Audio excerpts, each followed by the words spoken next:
Hello and welcome to Pick Up the Mic. Almost said Pick Up the Mark. Harvest Church's only official podcast, and we got a banger of a show for you today. I'm Mike. That's the show is named after me, but apparently I'm not interesting enough to do this on my own. So I bring along Will to add flavor, the lead pastor. And today I'm like the governor on your car engine that only lets the tachometer get so high. Yeah, that's what I feel like my role is. Yes, but I don't believe that. I think sometimes you're hitting the gas pedal. And then there's also, because Will and I together are getting a little dry and boring, we decided to bring on a little thrill. And that's what we call the guy in the middle, Kevin Bishop. Little Thrill is his gang name. Hello. And now you're Mike today. Normally that Mike is sitting over there with our girl Sunshine, who takes good care of us. Mm-hmm. But Sunshine has a buddy with her, a trainee we call co-ed.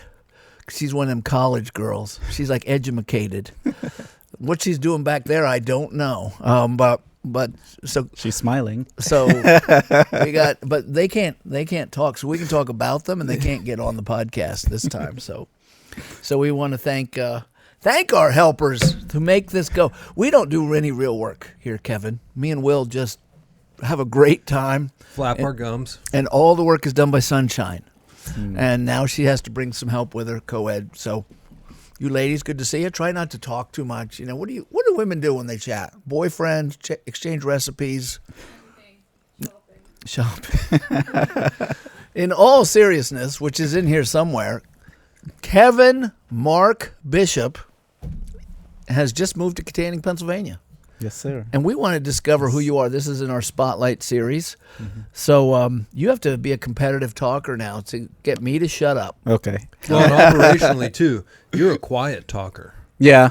Well, I am and I'm not, because Margie says at home that I talk a lot and talk really loudly at home, and she's like, you need to be more quiet. So well, we need your talking to Margie voice. Okay. Yeah, because Mike and I are both loud talkers. Okay. Know. But I do hear he has a good deep resonance. Mm-hmm. So first, before we go any farther and go into your background, I want to know about your foreground.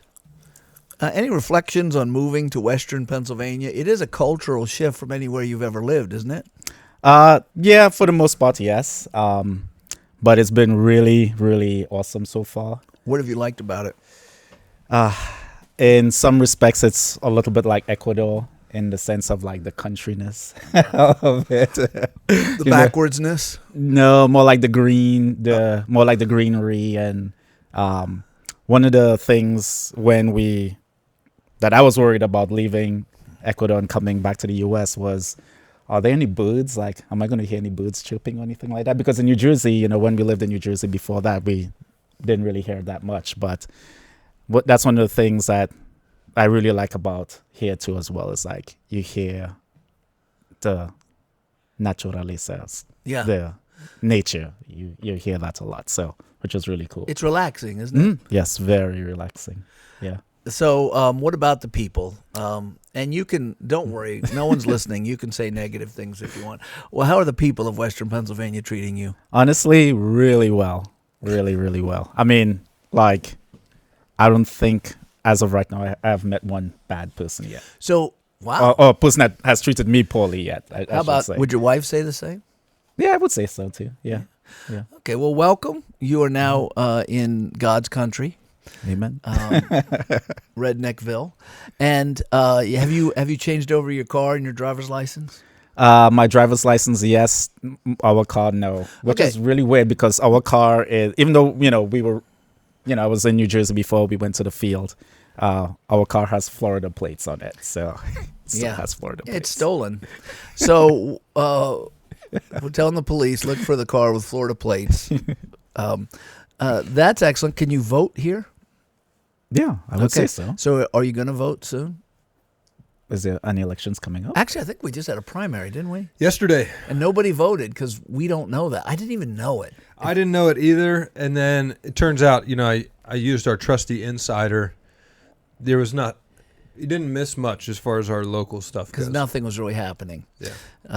Yeah. The difficulty in school board. You missed the school board I saw primary that. vote. I saw it in the paper the next day, which is today. And I actually saw the paper because I went into Sheets. I didn't buy one. No one reads them anymore.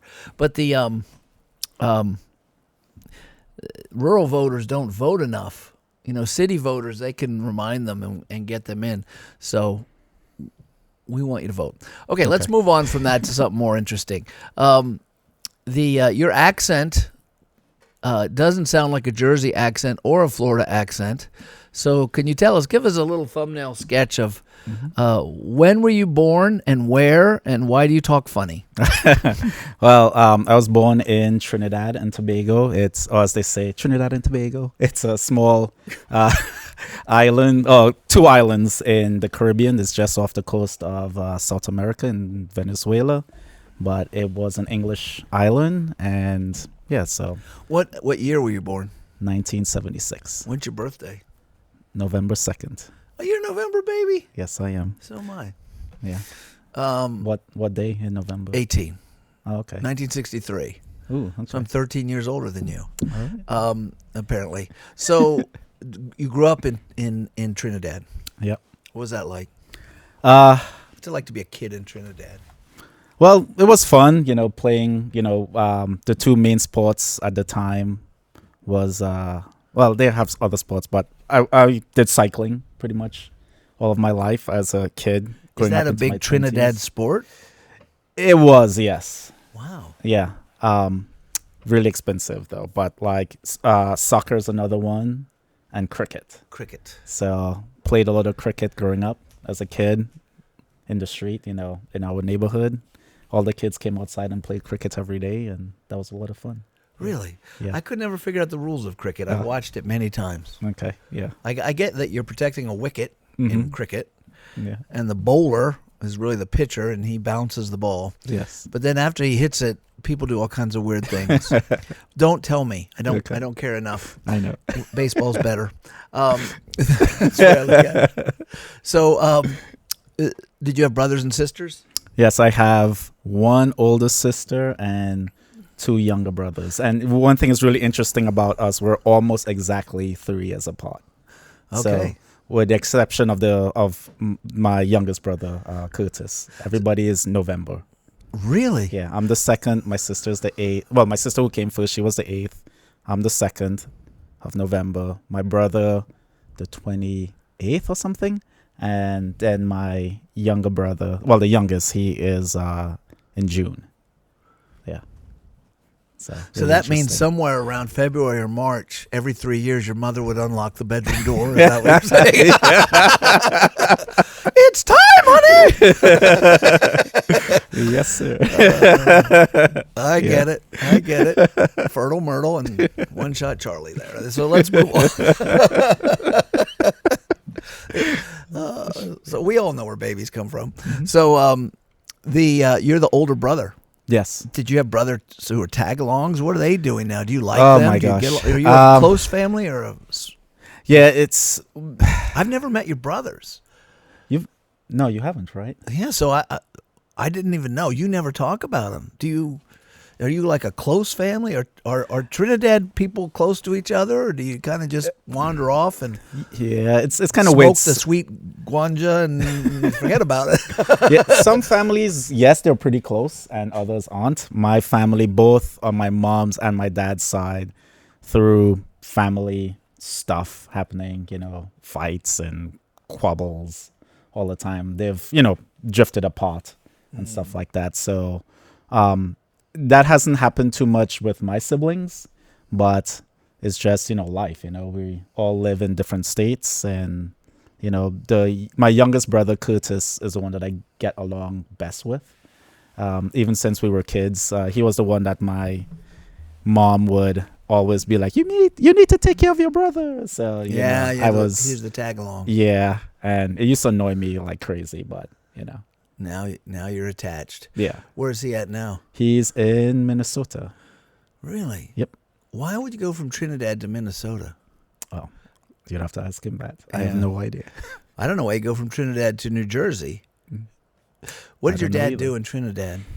He owned his own business doing HVAC. Why leave an island nation to go to Jersey. I mean, Jersey is one of the most expensive places in the country to live.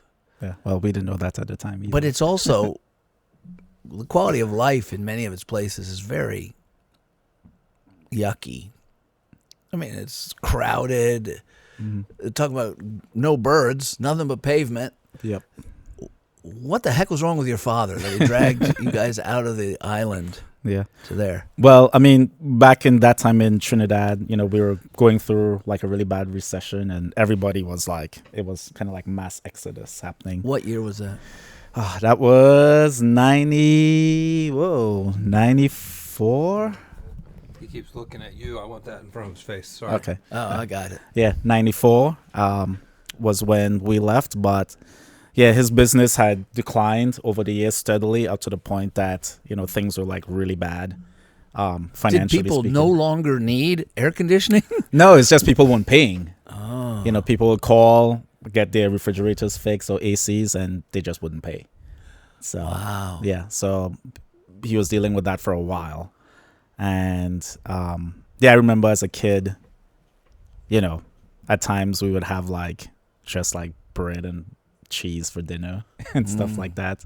So yeah, so when that kind of stuff started happening, he had a friend from Guyana who was living in New York, in Brooklyn, and he had this crazy idea of like wanting to, like, you know, in the US, like people throw out refrigerators and stuff, and he, you know, would pick them up, refurbish them, and send them back to Guyana to sell.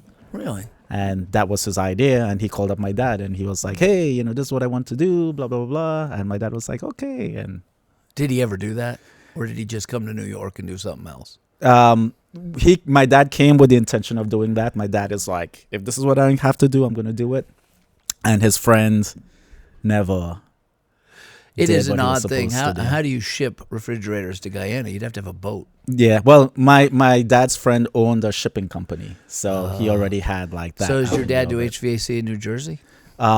Yeah, he did it. Well, when that didn't work out, he started working for different companies doing HVAC. And he ended up in Miami somehow. Yeah, well, that's after they retired. They So moved down let's go back to you, to Florida, you in Tampa. Trinidad. What's it like to go to high school in Trinidad? I went to a Catholic high school, Okay. elementary and high school. Yeah, Really? Why? Yeah. Better education. Can you do the Hail Mary? Yeah. Go ahead. Hail Mary, full of grace, the Lord is with thee. Blessed art thou among women, and blessed is the fruit of thy womb, Jesus. Holy Mary, Mother of God, pray for all sinners now and the hour of our death. Amen. Wow, I feel like something pagan just happened. But so, did you take that seriously? that No. faith? No. Why not? Was your family Catholic? My mom is. Why didn't you take it seriously? I mean, it was presented as the God of the universe and the Holy Roman Church, and you had what 12 years of it. Mm-hmm. Yeah, my God was cycling. Oh, really? Yeah. How old were you when you started that? I would say I got introduced to the sport probably when I was about 6 or 7 years old. Didn't start really riding or training until around 11. Mm-hmm. But yeah, so What was that movie about cycling? Did you watch that one a lot? what, American Flyer? No, the Which one? Was it Breakers or something? Oh, Breaking Away? Breaking Away. Yeah, I've seen that. Is that what inspired you? You saw a movie on cycling or No, something? no. Was it the cute shorts that they were? No. But it was something that my dad, he was into it, and I really liked it a lot, you know. So you just went to cycle. What subjects do you like in school? Algebra, I really liked a lot. Yeah, you're weird. Okay. Yeah.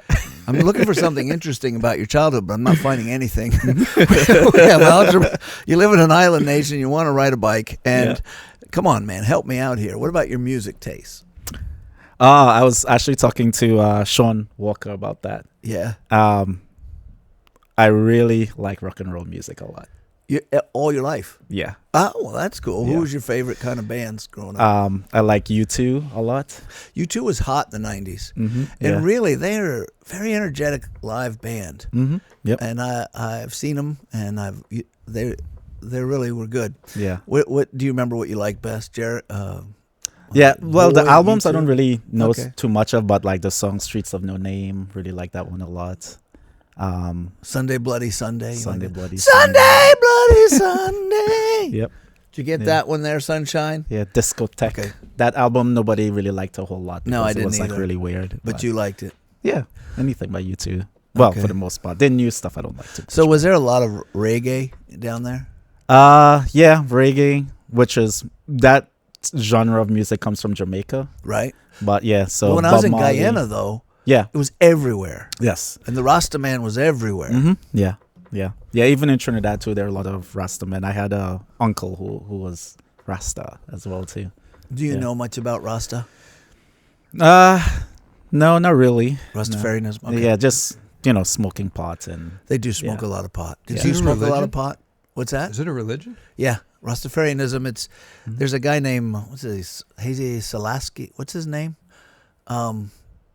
Haile Selassie, something like that. There's this African politician who they thought was Messiah, and they called him the Rafa or the Rasta lion. I think it means. My memory is all I'm going on here, and it's a racist religion. We're blue-eyed devils. He's a blue-eyed devil. I'm a brown-eyed devil, but they never called us that. And it was a violent religion. But Bob Marley really kind of mellowed it out. Said, let's just smoke a spliff and yes, I want to love you and treat you right. I want to love you and treat you right. That's right. Love you. My voice. Yes. And treat you right. Yeah. And don't. He's the Three Little Birds. Yeah. Yeah. Everything's gonna be all right, baby. Yeah. No woman, no cry. Yes. That's it. Yeah. So I mean, I heard those songs growing up a lot too, but like I was definitely rock and roll type well, of that's guy. cool. So Metallica. I knew you were a kindred spirit somehow, but you were Stuff like that. different age. For me, it was the real rock and roll, the true heart of rock and roll, 60s and 70s, which is, I mean, you can't beat it. And I'm sorry, it just sucks to be born at any other time. And it's not my fault that the rest of you people lost out in life's roulette. So you grew up. Did you have? I really like Rush too. Oh, really? Yeah. The good 3-man band. Yeah. Neil Peart. Little Geddy Lee. Really like them a Neil lot, Peart. too. The whole, a good man. I Yeah. didn't know we had so much in common. We should have talked before. Did you dabble in drugs in high school? Was there any reason to? Was that around you a lot? No, as far as I know, no. Drink, There was a lot of alcohol around, but you didn't touch it. No, because honestly, I just don't like the taste of alcohol. You know, you're a I good don't. young man. Did you? And you skip school? No, You were just a good boy. You're such a good no, boy. I did not. Man, I wish I had been you. Now, Because I knew what was waiting for me at home if I did. see, The belt. that's why it's good to have a dad around who loves. Now, I have a dad. My dad's going to listen to this and go, "What about me?" I usurped my parents. They tried. They tried their best. Yeah. And another thing, another thing is like my dad, because he did HVAC, he worked at both schools when I was in elementary school and high school. He'd So show he up. was around a lot. So I couldn't. So if I skipped school, he would know that. I'll be That he gone. was a present dad. Yes. And in this day and age, my friends, that is a gift. That's a treasure. It's better to be born poor with a dad who's, and I'm not saying you were, than who's a dad that's present than rich with a dad who's absent. And it's better to be born rich with a dad who's present, I think. Is the best. The best. But that is a treasure to have a dad who's paying attention to you. Yeah. He definitely did. That's excellent. So, is there anything notable about your growing up that you could share? Because so far, I'm just this is like Leave It to Beaver lifestyle coming out of the island nation of Trinidad. You haven't. You followed the rules. You rode your bike a lot. You went to Catholic school. You went to Catholic school. You didn't smoke or chew or go with girls who do. You listen to good old fashioned American rock and roll. You're just an all American boy in Trinidad. Yeah. That was one of the weirdest things like growing up, and when I say this, and if my dad even hear what I'm saying now, he's gonna be like, "Boy, what's wrong with you?" It's it's Boy! like I really did not like living in Trinidad at all. Why? I don't know. It just like A lot of kids just don't like their homes. I really wanted to be in the U.S. or in Canada. Really? Why? How did those influence you? How did you know they were out there? I mean, Mm-hmm. By the way, explain to the people here, because Trinidad is a foreign land to most folks. Mm-hmm. The language is English. Right. Yeah. What's their relationship with the United States? Back in the day, there was a good relationship with the U.S. How does citizenship relate to people born in Trinidad to the United States? Oh, there's no correlation at all. Like there was that link to England because we were Commonwealth. But it had to be fairly easy to get in and yeah, back in become the a day, citizen. it was a lot more easier to become a citizen of the U.S. and stuff like that. When I was a kid in Fort Benning, we had soldiers from Trinidad. Mm-hmm. They could join the United States Yes. Army Yeah. from Trinidad. How come? That's a good relationship, isn't it? Yeah, I mean, I'm not saying that they had a bad relationship because one of the places, they call it the base, was the name of it. Up near Shogun. Well, not like you guys are going to look on the map, but like, I am. you are Shogunas. Yeah, it's like up in this corner up here.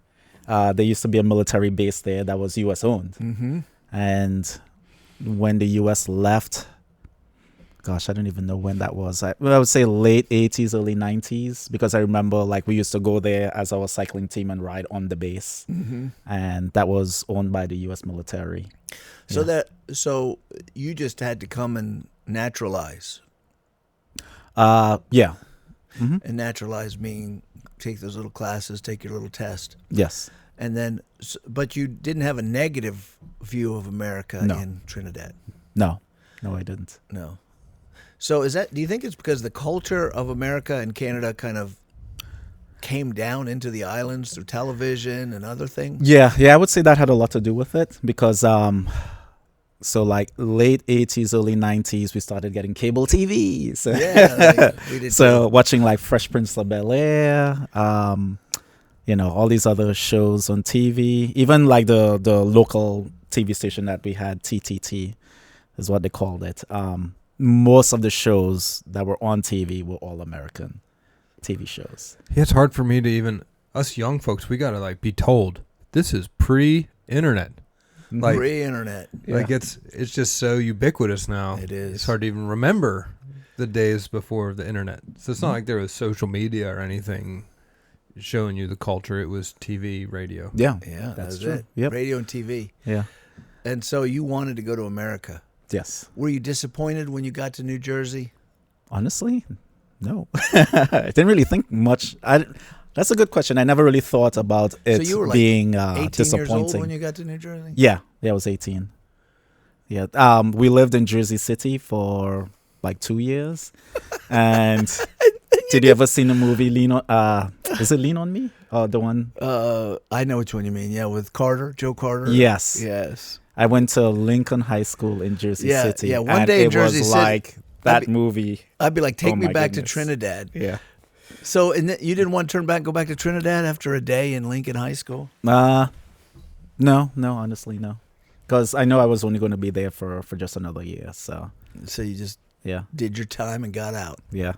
Jersey And- City is not a wonderful city. I'm trying to be fair for quality of life. It has its places. It has its very expensive real estate for yuppies who want to work in New York City to live in. But almost no one says, my dream is Jersey City. No. Was Jersey City was right across the bridge? Hoboken, Jersey City, So Patterson. like George Washington Bridge?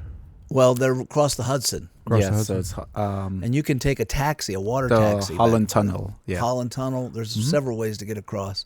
So New Jersey has a lot of New York's worker housing.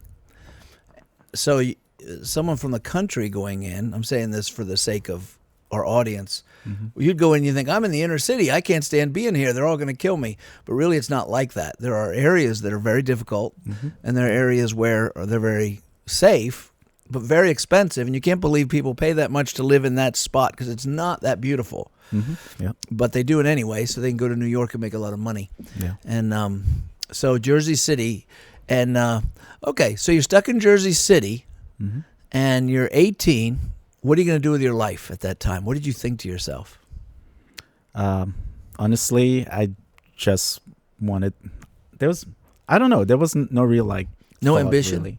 Maybe Not you were ambition. rusty. I mean, You were smoking spliffs and we didn't know it. He was back there rolling joints and going, "Hey man, I'm just chilling." I really wanted to go to college. That was one of the things that was on my mind. Actually, because of the British system, like I was actually already in college by the time I got to the US. I have no idea how that works. Yeah, it's long, complicated, but yeah, I was already like almost like a sophomore in college. Are you a citizen of the UK No, by birth? no, So being British colony doesn't get you any perks. not anymore. It used to back in the day. Okay. Yeah. So where'd you go to school? In the US, you mean? Yeah. What college? I went to Monmouth University in West Long Branch, New Jersey. New Jersey. How was that experience? It was really good. Why? Get to be away from home, which is always nice.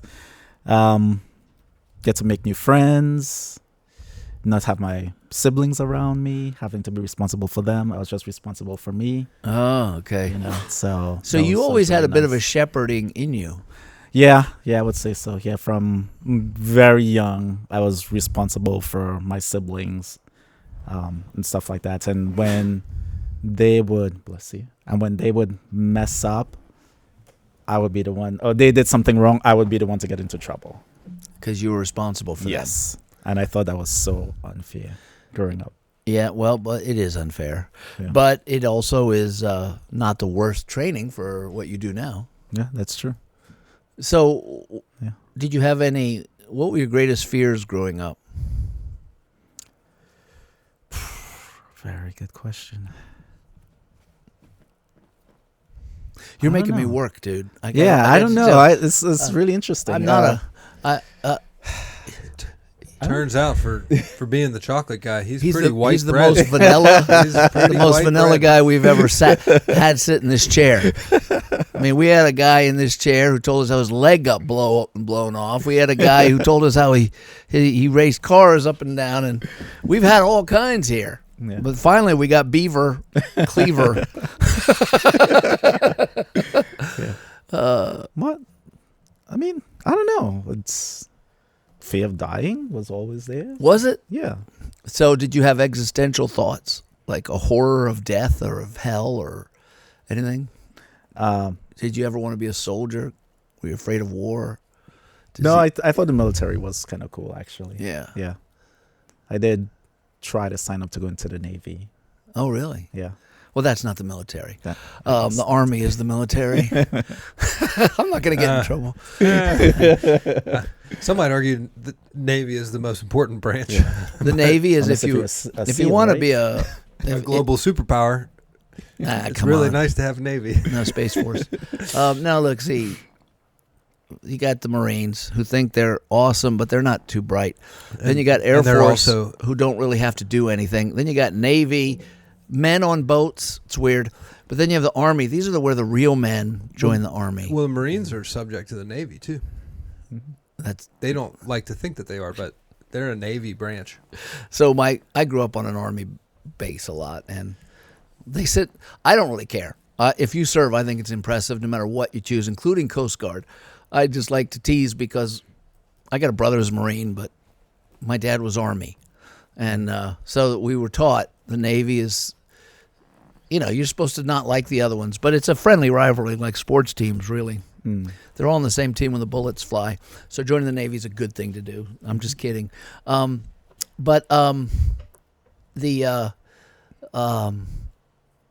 So then let's get you to New Jersey.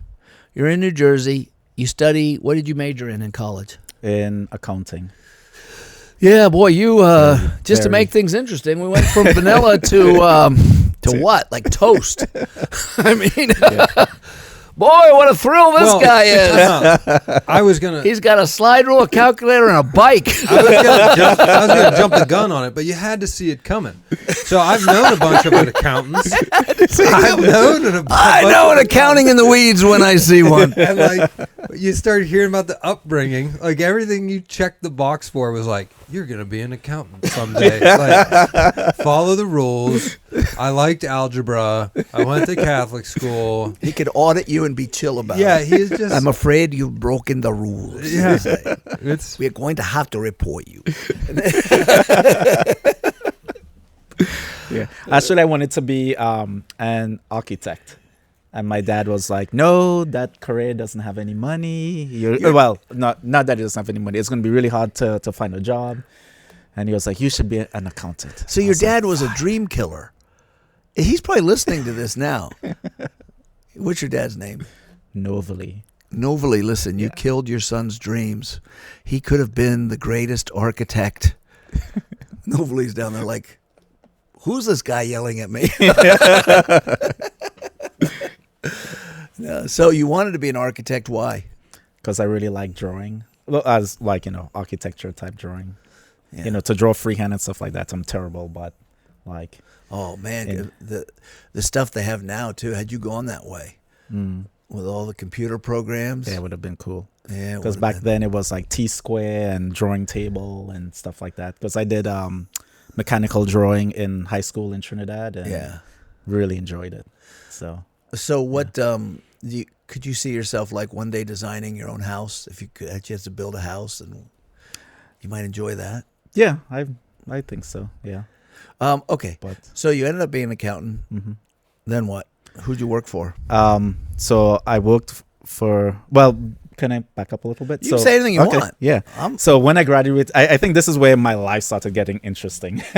Was according to Pastor Mike, was when I graduated college. Like, I remember to this very day when I graduated college, and instead of being happy, I was like miserable because I was like, so is this it? I gotta go be an accountant now. I fulfilled all my dreams, and it leaves me as an accountant in New Jersey.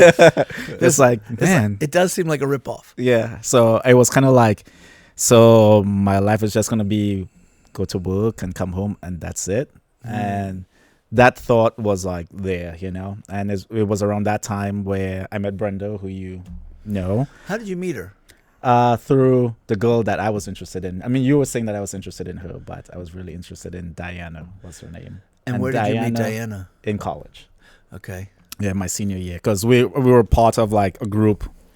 Well, I was friends with somebody that was her. Well, Scott is his name, and I was really good friends with him, and he was friends with Kathy, who was a roommate of Diana. And so you were crushing on this girl named Diana. Yes. She was a goddess to you. Yeah. With the name Diana. Great White Buffalo. Yes, Diana. Diana is a goddess name, right? Mm-hmm. It's Wonder Woman. What was it? I was name thinking is of Diana? Dionysus or something. But Her name's Diana. Oh, I didn't Wonder know that. Woman is Diana? Yep.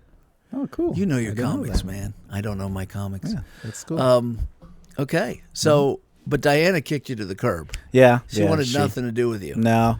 She says, what do you do? I ride bikes. Nah. She said one time we were planning, this was after college, to go out, and one night, and she was like, no, I'm going to go over to my aunt's house and look at her Christmas tree. Oh, my goodness. And that was the crush. How'd you feel? Terrible. Oh, kicked to the curb for a Christmas tree. Yeah. Mm-hmm. I'm feeling that. That hurts. Yeah. See, you ladies have no idea. Listen, co-ed. Listen to me, co-ed. You're not married, right? You ladies are so intimidating to us when we're young. Mm-hmm. We're afraid of you. We're afraid to ask you out. There's always a goofy guy who'll ask anybody out. You don't want him. But then, because we're afraid of rejection. And then when we finally get the courage to ask you out, you say, I'm going to my aunt's house to look at a Christmas tree. You destroy us with a sentence. Coy, do you do this to men? Tell me. No, I don't. Okay. Don't do that. Come up with a better excuse.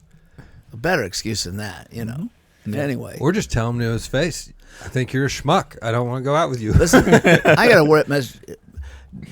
Diana, you're just an awful, awful person. I want you to know that. So anyway, so it was around that time where I met Brenda, and we hit it off as really good friends, and she introduced me to the gospel, and you weren't interested in her at all, because I thought she was kind of a nice, attractive girl. She's very attractive. I mean, don't get me wrong, but you don't. But you didn't. She didn't light your fire. No. Okay, well, that's the way it goes. You gotta have a little spark. Mm-hmm. Yeah. So, and then she said, "Why don't you come to church with me?"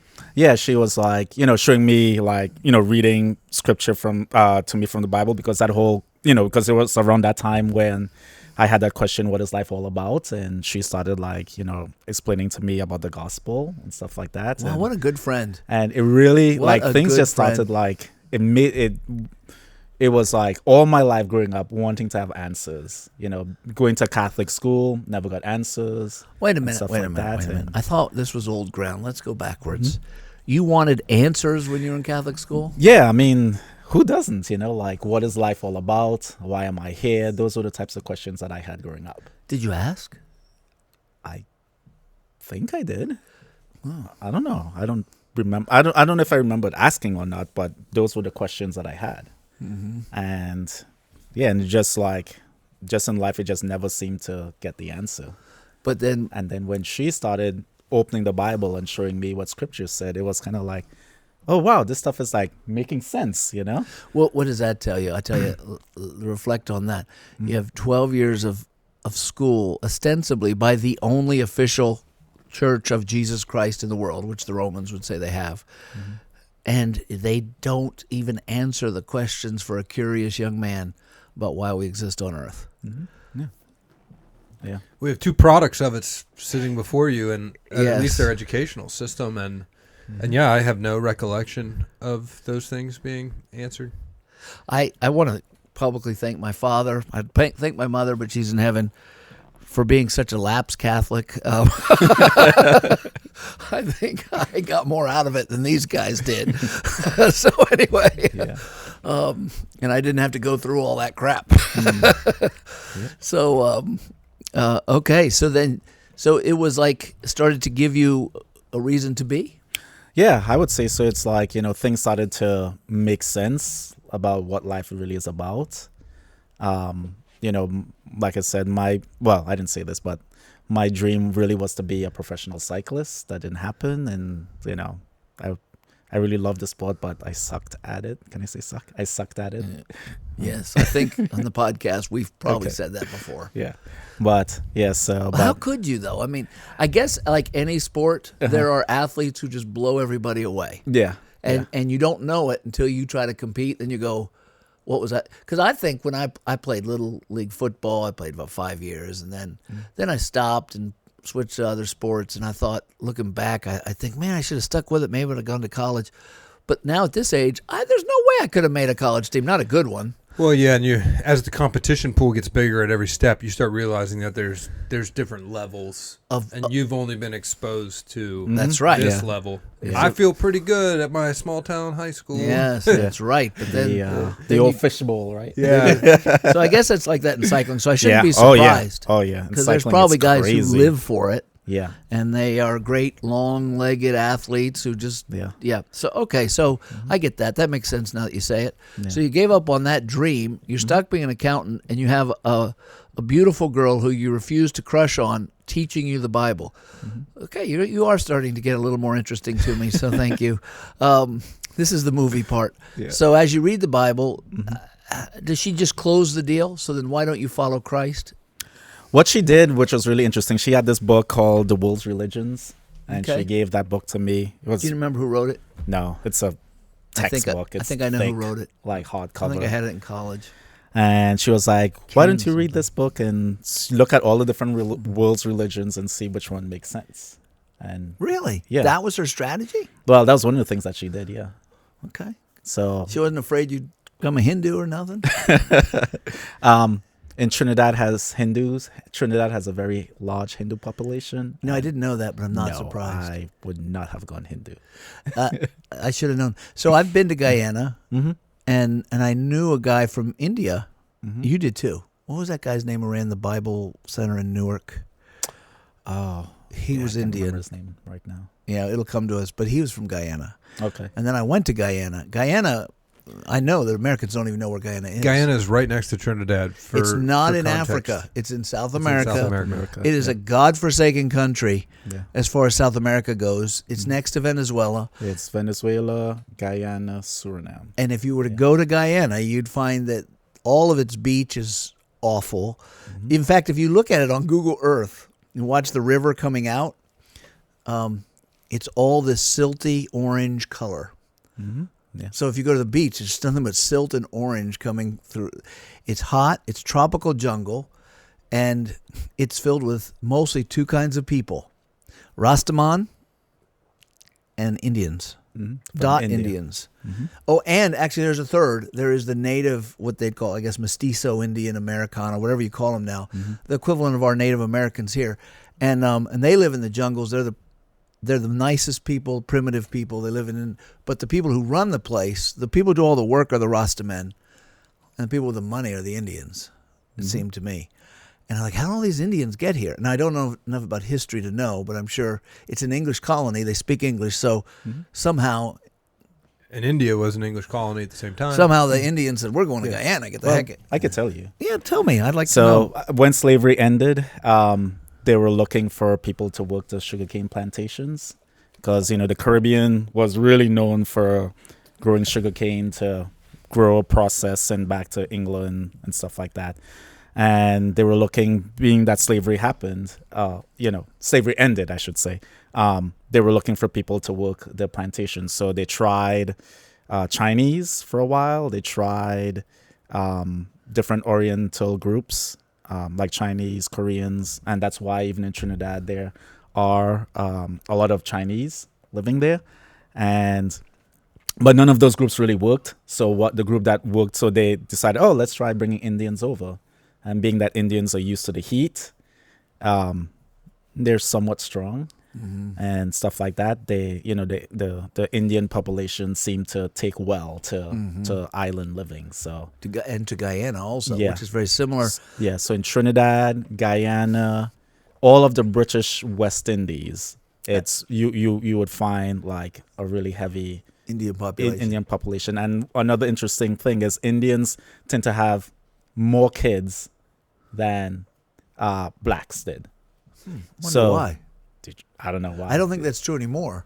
Well, I probably think not. Indians But are not having babies now. okay, but back in the then they day, did. yeah, they did. So very quickly, like in Trinidad, the people from the Trinidadians from India descent, they're the majority of the population right now. Really? Mhm. Yeah. That's interesting. I need to go sometime. I need to go all over the world. But in any case, let's get back to the story.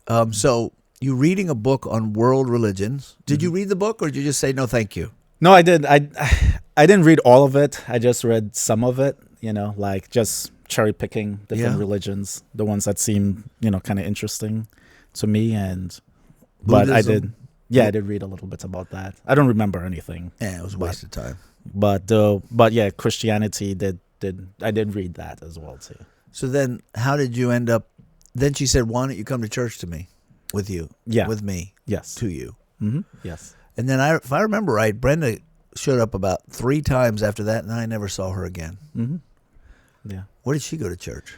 She ended up going to Evangel Church in Scotch Plains. Oh, yeah. Why? Assemblies of God. What did I say or do wrong that made her leave? She wanted Kevin to crush on her, and he wouldn't. Oh, I think. And then her heart was hurt, and so she needed I do space. think there That's was what something happened. going on. I had it wrong. I thought don't he even was- know any of these people, and I can see it from a mile away. I thought we told you to turn your phone off, dude. Come on, man. Come on. I'm sorry. I thought it was turned off. Do you need my to? wife. Do you need to get that? I don't know why she's calling me. Well, because she loves you. Well, I told her I was going to be on, and she. Oh yeah. Well. Sorry, sorry, right. everybody. She hears her ears are burning. It's We're like, talking "Why are about you previous talking about-" potential Talking about love other women. interests. So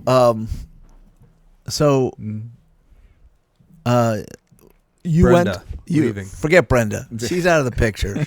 What a loser she is. But she brought him to That's the one good thing she did. And then Was she it left. First Baptist First Church Baptist? in Union, New Jersey. Yeah. And then talk about your spiritual journey. Tell your story. How did you come to know Christ? It was real. It's so wild because I mean, all these little things that happen and you don't really think about it, but it looks like coincidences, and it's really not. Like talking with Brenda, we hit it off as friends. She sharing the gospel with me and stuff like that. Another major thing that happened, started going to the Bible study. I think I told you that the other day, and it was Sunday night Bible study at the parsonage in First Baptist in Union. You guys were doing Isaiah. I didn't understand anything that was going on. Who was the teacher? You were. Yeah. See how effective I am? He's like, I don't know what this guy's saying. But I really enjoyed being there. I really did. I guess, I don't know. It's just different, because like growing up in Trinidad, everybody is like always gossiping, always saying like junk about one another and stuff like that. Always, but it was just like, it was just very nice just to be there. And like I remember Stan Belinsky's mom being there and stuff like that. Belinda, right? No, Stan Belinsky's mom was. Gosh, my brain. I can't believe I just forgot her name. Was it Sharon? Sharon Belinsky. Maybe that was one of his sister's names. It's gonna come to me. Go on.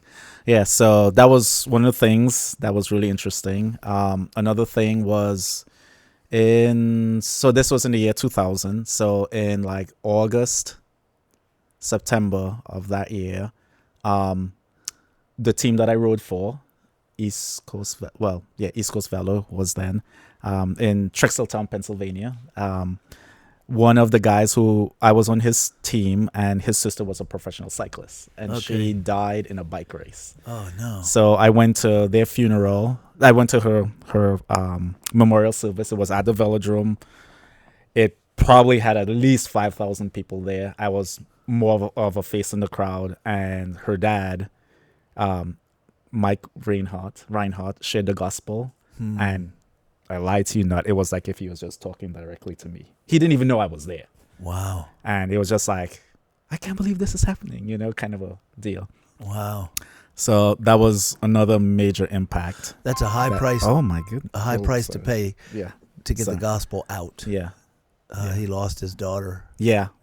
And what was really interesting is when we left to go to the mission field, I called him up or texted him, something like that, can't remember, and told him, I was like, do you remember that day when you shared the gospel when your daughter died at the I'm sure he couldn't forget. Yeah, I told him, I was like, that was one of the things that helped influence me to become a Christian.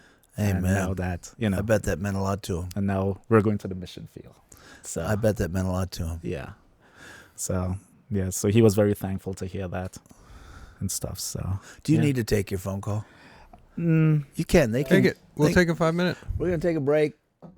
And we're back. Now, we know there was a break. The folks listening, because of our stellar tech, they didn't even know you were gone. Or we were all gone. It turns out that his wife had 8 or 9 bats in the house. He actually went home, captured the bats, ate a couple of them, and came back. And welcome back. It's a Trinidadian specialty. Oh, yeah. They eat raw bat. Yeah. And being on the mission field, I had to kill a lot of stuff too. Well, there is something interesting that they eat in Ecuador that we don't eat here, right? No. Yes. It's a few people have them as pets, and I was like, should I tell them? Tell them what it is. Tell everyone here what they eat there on a stick. Guinea pigs. Guinea pigs on a stick. And it is delicious. There's nothing nastier to see than a bald guinea pig on a skewer, but I guess they're, as long as they taste good. Yes, they do. So let's get you to that. So then, so you talk about how you got saved, and then what happened next. Maybe talk a little bit about your experience at 9/11 in New Jersey, how you got married, and So the bike accident was one of the things with my friend. Another thing that happened was soon after that, you called me up on the phone one day out of the blue, like you have a habit of doing things out of the blue, and None of us have ever experienced that here. Mike calling you out of the blue. There's probably like 50 people listening that are like, yeah, I know. So actually, these two guys listening here, I think they have an experience of I called both of them with the exact same phone script within the last few years. Oh, There's an opening at Harvest, and when it comes open, I'd like you to consider putting in your application. It was just an invitation. I did, That's it. and both of them are here now. So I'm so glad. We couldn't be more blessed and have you two guys. But go on. But yeah, you called me up one day and you were like, "Hey, we're having our men's retreat. You don't have to pay. Just come if you want to come." And I was like, "Okay, sure." You know, it was like super exciting. It was like, "Oh my gosh, the pastor called me and asked me to come to." That's the way how I felt inside. Wonderful. You know? It's like, "Oh my gosh, that's so cool." So, you know, that was awesome. First retreat ever been to in my life. It was a good one too, wasn't it? Yes, There was what, like 30 of us at the most? Yeah. Honestly, no retreat is a bad retreat for me. Yeah, it I've was never fun. been to a bad one. So men's retreat have always had a place in my heart because of it. And it was at that retreat that year. So it was like October 2000 was when I gave my heart to the Lord. But it had been, as you have explained, that's when God finally decided to finish the deal. Yeah. He was moving you through Brenda, through just acceptance in a Bible study, through the gospel presented clearly at a funeral. It was just time. Yeah. Yes, it was. How did your life change? Oh my gosh. In a lot of different ways. First and foremost, I would say more than anything else, like the question that I had all my life, it finally got answered. That as a human being, Kevin, you know, my life was to glorify God. Oh, wow. You know? So when I think once you start going down that road and you really, you know, if, you know, for people who are listening, if you're not saved and if you're like me, I think once you realize like what your purpose is in life, I think it really like changes everything. It changes your mindset. It changes what you think about. It changes what you do with your life. It changes everything. And That was very well put. yeah, That was my experience too. So that changed knowing that you existed for a very good reason. Amen. It wasn't even a bad, it was not just the reason, it was a good reason. Yeah, absolutely. So I think after that, it really put me on, I think everything that happened in my life, you know, obeying all the rules. Not that being a Christian is about obeying rules all the time, but like it really, all those little things that happen throughout the mundaneness of life really helped me, I would say, to walk the Christian walk that we're supposed to walk. And having, you know, really good pastors like yourself, Pastor Keith Meyer, Dave Pearson, even Pastor Anthony Rodriguez. Yeah. Even Anthony's even watching Anthony. this going, what do you mean even Anthony? Anthony has been a really big help, especially in the years in being on the mission field was a really big help for me personally. He's a good friend of yours too, right? Oh yeah, very, very good friend. We actually got saved around the same time too. I think like maybe a year in between, but yeah. Yeah. Anthony was an ambush. He had a friend, he still does, named Alex, and Alex was worried about his buddy's salvation. And these are trench coat mafia guys, which was a little subcategory of human that's no longer with us.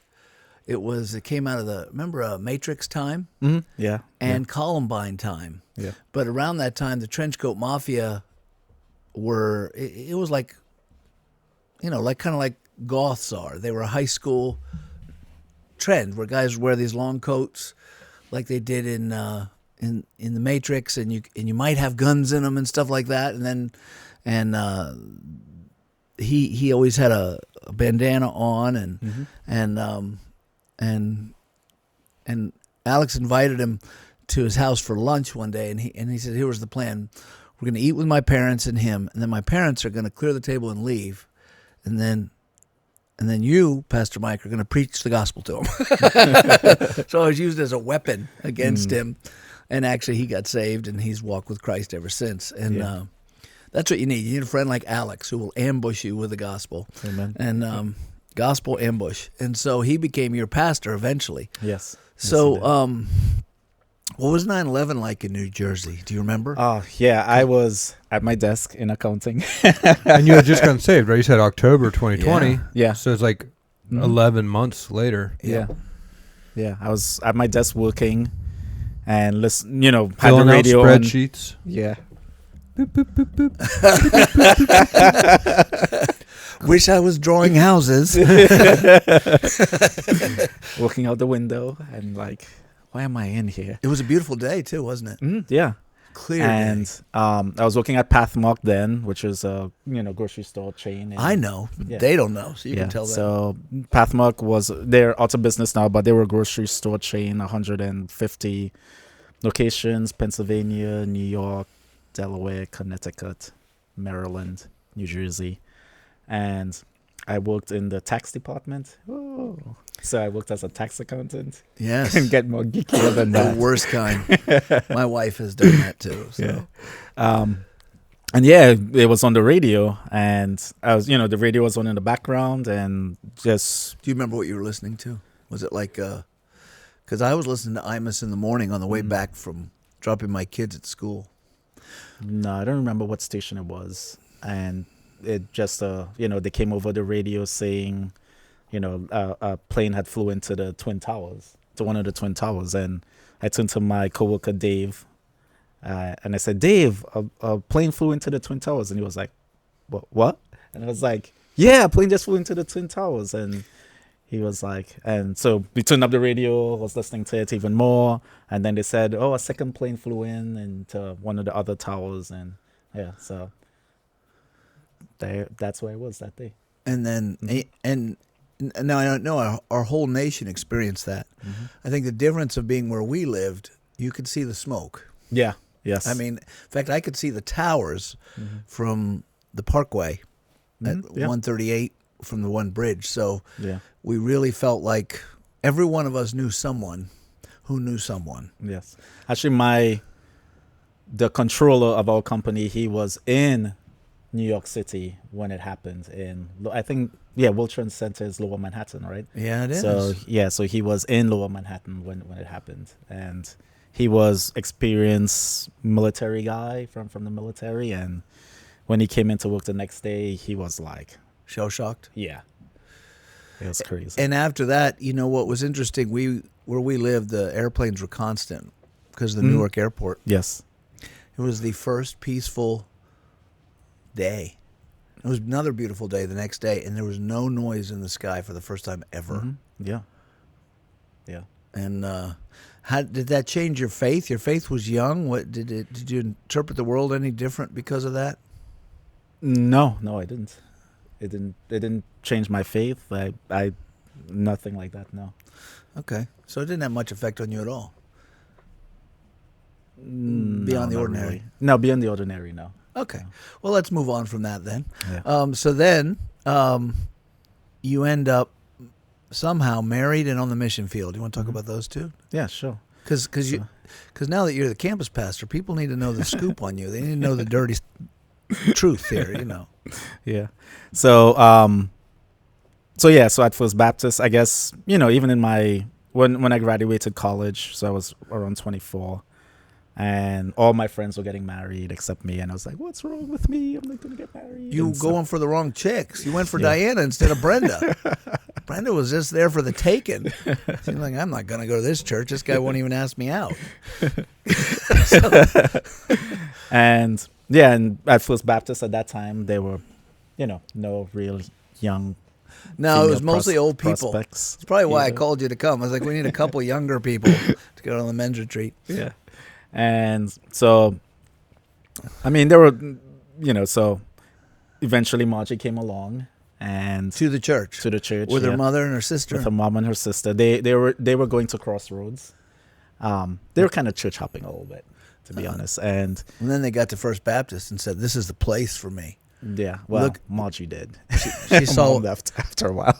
After you, well, you didn't yell at her, but you. Tell all you want. You got to tell these stories now. You Yeah, brought it up. I know. Tell the So- stories. So yeah, so basically, so Margie and I started getting interested in each other, and then I guess her mom didn't like it that much, and she came to you one day, and Why and- didn't she like you dating her daughter?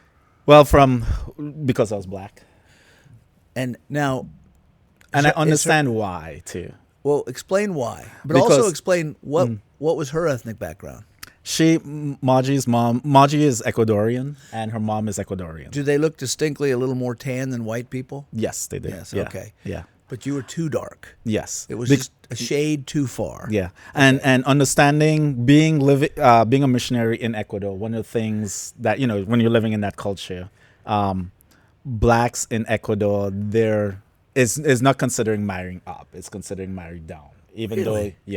though you might have money or whatever, it's like white Ecuadorians, mestizo Ecuadorians. Then the Afro Ecuadorians or negros, that's not a bad word in Ecuador, that means black. Yeah. And the indigenous people group were like on the bottom. So Indians. it's like a mini caste system. Yeah, seriously, yeah. And it continues to prove the thesis that America is still the least racist country in the world. I hear these kind of things all the time from other nations. But anyway, go on. I didn't know that about Ecuador, by the Yeah. way. So, and Yeah. neither did you at the time. No, I did not. Okay. Yeah. So she came very concerned about that. To me. Yes, to you. Yeah. And then you said what you said, which was Well, I was shocked, frankly, because we're in New Jersey. We're not in Ecuador. And not only that, if you've ever been to Central Jersey, I went there. It was a culture shock for me to move there, just like it was to move here to the country, because I'd been in South Jersey, lived there, and knew it that well. But Central Jersey, often thought of as North Jersey, it's really, the locals will call it Central Jersey, is really New York influenced. But everyone who comes into Ellis Island, that's New Jersey. They think it's New York, it's not. And then they process into New Jersey, and most of the immigrants don't go to New York. The Chinese tend to go to New York because Chinatown is a big area where they can find connections and networks. But most people go to New Jersey, and it is all the nations. It's not, you might think of who's an immigrant. You might always think Hispanic. They're a bunch of Mexicans or something. But obviously no Mexicans are going up to New Jersey to get in. But everyone else is. Everyone else is. And when I mean everyone, all the whites from Europe, Eastern Europeans, Russians, Yugoslavians, Romanians. Romania, yeah. There's a German deli that was near us, and the guy spoke German. Rudy Schuber spoke German too, right? Yeah, Rudy One Schober of the spoke elders German, at First and Baptist, yeah. and you could, and then the Portuguese all over the place, which that's, and then Trinidad, Africans, a lot of Africans from African countries, obviously, and there's Indians, whole Indian communities. There is almost in Union, which is a middle class area, you just never heard the racial slurs. Because it's just a huge multicultural mixing If there pot. was a strata, it was isolated financially. People in Elizabeth wanted to get to Union because they had better schools. And I mean, they shared a border. It wasn't like it was far away. People in Newark wanted to. People in Irvington wanted to. People in Clark, no. Once you started going to the next town over, Westfield, Clark, all these, no, we were better than Union. It was always about finances. That's how you knew where you lived. Not about ethnicity. And to have an Ecuadorian woman, and I didn't understand Ecuador well, but let's say a brown girl talking to me about a black dude, and I knew both the people. I didn't know Margie well, but I knew Kevin, and I thought, my honest thought at the moment she said it was, I'd love to have him as a son-in-law. Of course, my daughter was much too young for that. So I told her that. I said, you're going to like him as a son-in-law. If I had a daughter ready to marry, and she wanted to marry him. I'd have him. He's an honest man. He's a hardworking man, and he's a Christian. What's the problem with him? And that was pretty much how it ended. We didn't resolve anything. She didn't go, oh, you're wrong, or I was so wrong, forgive me. It kind of just ended. And then she left. So then what happened after that? Did she change her mind, or what happened? Well, we still, so, oh my goodness. Don't know how much I should say, but it was. Should say it all. We want the dirt. It was difficult, going out with her. Her mom definitely had set some unrealistic limits of only going out once a month. Oh my goodness. And stuff like that. So Margie was a good girl too. Why did Margie even listen? I think I'd have rebelled if I was Margie. In her mom's eyes, she probably did, because she ended up moving out. How old was Margie then? She was in her mid-20s, probably like 24. So it was about time. Yeah. It's time to get a little freedom. Mom is tightening the screws too tight. Yeah. So she eventually moved out, and that made it easier for us to go out and stuff like that. And then, I popped a question. She said yes. She said yes. So what day did you get married? May 13th, Of 2006. Who did the wedding for you? Pastor Keith did. Keith? Pastor Keith, yeah. Keith Maya. Where'd you get married? In First Baptist, yeah. Mm-hmm. John- And we actually, and I proposed to her at First Baptist too. Man, it's Yeah. beautiful. A church wedding. So Yeah. where did you guys go on your honeymoon? We did a cruise to the Caribbean, and that launched our doing cruises a lot. So we So were cruises for a big while. that's cool. I've never been on a cruise. I think you would like it. I probably would. I hear there's a lot of food. Oh yeah. But so the so now you're an accountant, you're married, you're a Christian, but today you're a pastor here in Harvest Church. Connect those two. Yeah. 20 years have gone by, 21 years. How'd you get from there to here?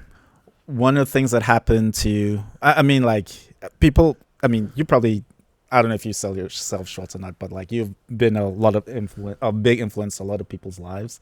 And I remember another day in accounting, just sitting there. Oh my gosh, my life. What am I going to do now? Now I have a wife, but I'm still stuck in this job. And We had one interesting day when planes hit the tower, but since then I've been bored. And I remember talking to you about just feeling, wanting to get involved in ministry. And you're like, well, why don't you take a class at PBU, Philadelphia Biblical University? And you're like, just try it. If you take the one class, see how it goes. Do you remember any of this? Yeah. Okay. But you know what? What I'm thinking of is that I never realized this. There's a similarity between you and Will. Oh, really? Will got saved. Now, unlike you, Will liked his job before he got saved. Then he got saved and he didn't like his job anymore. Yeah. So you want to mention that? Since we're giving testimonies, how God changes a soul. You can have a guy in a job where he's not really loving it, and then the gospel makes him want to leave it. For you, you liked your job, I right? liked my job. I actually thought I was going to work there forever. I had my eyes on VP someday there, and I think I might have made it there. Why wouldn't you have? You I were wouldn't young have. and I was on the I run. was on the track for it, and yeah, I was. They were paying me to go to school, for an MBA. So I already had a master's degree in engineering. So I was in school for free, on the company's dime, and got saved. I kind of had your same existential crisis. This is not really what I want to do with my life anymore. Now that I have the answer to the question, That's so interesting. this is just, I can't see myself on my deathbed being happy spending my life this way. Not that I think there's anything wrong with that. You always have to qualify it. I Yeah. just personally couldn't do it. And then I met with you a few times about other vocations I could do. And you were just throwing out ideas. Some of them were not. In fact, I don't think any of them were ministry related. Well, the question that I remember was, if you could just do one thing, what would it be? yeah. And you said, influence young men. So then I said, okay, let's narrow that down. And you came up with teach. Yeah. You wanted to teach. Yeah. And then you helped me, led to teaching an apologetics class. Because at the time, once I got saved, I was going to business school. And then also I was voraciously reading and consuming theology and philosophy and Christian stuff at the same time as doing business school stuff. And so I was really on this apologetics kick. Mike's like, well, why don't you try teaching a apologetics class, see if you just like teaching, which we should probably do again. We're going to do again because that's been requested a few times. We got a huge following there, and you were raw then. Yes. And Top Shelf Will, for those of you who understand Top Shelf Will, was at the top of his toppest. It's still available. And there were people sitting on there our going, YouTube channel. People going, what is he talking about? I I know this is important, but I have no idea what this guy's saying. It was not it would be architected more elegantly if I were to do it again. It was definitely raw. I felt like I should have got a college credit just for sitting in there. Well, it's funny. You came to the first one just to quality control. Yes. And then you never came again. That was hard. That's just too hard for me. So yeah, going back to the story, and then that led to, I like this. Why don't I try to become a seminary professor? Mm-hmm. And then I had to go to my boss, and I don't know. I don't even think he saw the writing on the wall then. Like, it's probably obvious to him in retrospect because it's probably 2 years plus before I actually jumped off the ship. But I told him, I was like, hey, I'm not going to business school anymore. I'm starting to go to seminary. And I started paying for seminary on my own instead of letting them pay for. And they were okay with that, but because I was still working there. And so that's when I started, down the road to here. I thought I was on a 10-year timeline to become a seminary professor was my thought. I find I don't know why those didn't click till I'm listening to you talk. I realize a very similar story, and now I'm going to go all the way and say not as impressive as you two guys because you were already on the road to some sort of success, whereas I was I left home at 17, and for me just getting enough money to get by was all my ambition. I didn't want to be a vice president of anything. I didn't want to be the cycling champion of anywhere. I didn't want a college degree. I just wanted to chill and enjoy life. I could have been a Rasta had I been born with different color skin in another place and really loved the Bob Marley lifestyle, just chilling. And so I got jobs. I remember having a job working at a pizza place, and then a job working at a hamburger joint, then a job working on the boardwalk, then a job. The only ambitious thing I did was I trained on how to deal craps. Then I worked cutting grass. Well, during the craps time, that's when I started to come to Christ. Craps is a game at a casino. Yes. For you youngsters yes. out there. And that's when I started to come to Christ, and I walked away from that and started cutting grass. And then all of a sudden I realized now that I'm a Christian, I'd given up whatever undefined purpose I had, which was none, and thought, you got to do something with your life. Now, for me, it was much smaller. My whole ambition, moved to Altoona, Pennsylvania, and go to night school because my grandmother lived there, and I could go to night school without an SAT or being accepted into Penn State. There was a way into Penn State back then. You could just go to night school. You didn't have to have SATs or nothing. It was real easy. Through a branch campus. And if you got 15 credits, they accepted you as a degree candidate. So I thought maybe I'll do that and teach elementary school. That was as far as I had an ambition. But the fact that I came to Christ changed my ambition. Yeah. And then eventually the job I would end up in, I would say, much like you, I could stay in this job, but I can't stay in this job. I got to go to. I wanted to be a seminary professor. That was my goal. Neither of us made it there yet. So anyway, so comparing similarities, that's pretty cool. Yeah. So and for Will too, like one of the things they were at Pathmark, they were grooming me to be the controller in the future, which is a very good job. Which is like that's the top dog accountant. Yeah, it's a very for you good job. non-nerds out there. Yeah, accountants who don't work for accounting firms normally do better because they get those kind of jobs. Yeah, CFO, controller. Yeah. So you told me about taking the class at PBU, and so pretty much, I'm at least an accessory to the crime of causing you both to make You're less just a money. derailer. You're a derailer. You're a life derailer. Which is on a bike, and I take away money from your children. Your inheritance just went right down the tubes. Yeah, my mother probably still holds it against you. No, he was on such a good track. Yeah, we could have been and then that. They brainwashed him. She's used the word brainwash before. Oh, yeah. Say, Mom, you got to have a clean brain. Wants a dirty brain. Anyway, go ahead, sir. Yeah, so so that class, like, I don't even remember what class it was, but it just like blew my mind of like, oh my gosh, this is so amazing, like the stuff that I was learning about the Bible. And in that class there was some answers in Genesis stuff there too. But it was just like, oh my gosh, I can't believe it, and So the Bible itself was starting to capture your heart. Yeah, it was. I mean, it always did, and I think the type of preaching that I was exposed to at First Baptist, and I did go to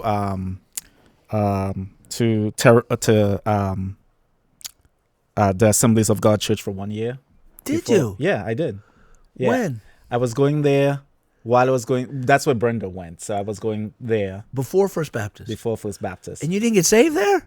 All that jumping and the shouting and all that yelling? No. But I mean, I was going to the both places at the same time. He's an accountant. Yeah. He doesn't like all the jumping. Jumping and shouting. And then like in my heart, I was just like, man, I really want to be at First Baptist. Oh, that's awesome. That's what I felt. And I said to myself, I was like, if they ask me to come, I'm leaving the Assembly of God. the Assemblies of God Church, and I'm going to come to First Baptist. And about 2 months later, you asked me. Oh, that's awesome. So that's I'm glad I did. I got lucky. In First really Baptist. lucky. And it was just like, oh yeah. So, but anyway, so yeah, I really enjoyed that first class, and then I was like, oh man, this is so awesome. All the cool things that I was learning, and just having that hunger to know God's word, and I'm trying to apply the best that I could in my own life, and it just took off from there. And then you left, came to Harvest. So jealous of you guys.